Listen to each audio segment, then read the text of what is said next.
గత కొన్ని రోజులుగా యూరియా కోసం రైతులు అనేక ఇబ్బందులు పడుతున్నా ప్రభుత్వం ఏమాత్రం పట్టించుకోకపోవడం చాలా దుర్మార్గం.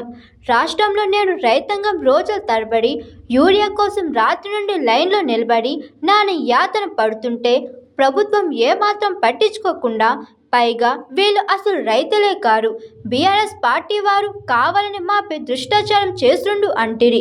కట్టంకూరులో ఈ రోజు యూరియా కోసం తెల్లవారుజామున నుండి రైతులు క్యూలో నిలబడ్డ రైతుల బాధలైన మీ కళ్ళకు కనపడటం లేదా? ఆనాడు కేసీఆర్ ప్రభుత్వంలో ఇలాంటి పరిస్థితులు ఎప్పుడైనా కనిపించిందా? సమైక్య రాష్ట్రంలో రైతులు ఎన్ని కష్టాలు పడ్డారో నేడు కాంగ్రెస్ పాలనలో అన్ని కష్టాలు పడుతున్నారు. ఇదేనా ప్రజాపాలన? ఇదేనా మీరు తీసుకొచ్చిన మార్పు? తక్షణమే రైతులకు సరిపడే యూరియా అందించి అన్నం పెట్టి అన్నదాతలు ఆదుకోవాలని ప్రభుత్వాన్ని డిమాండ్ చేస్తున్నాం.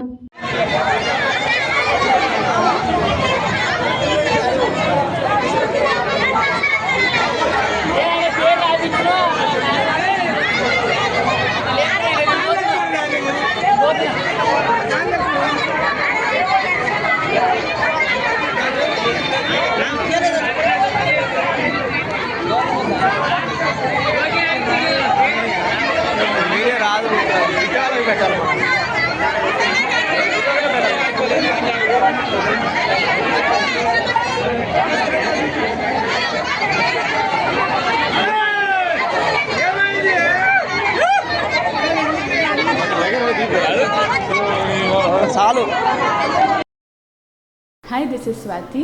లైక్ చేయండి, షేర్ చేయండి, కమెంట్ చేయండి అండ్ సబ్స్క్రైబ్ చేయండి GR TV.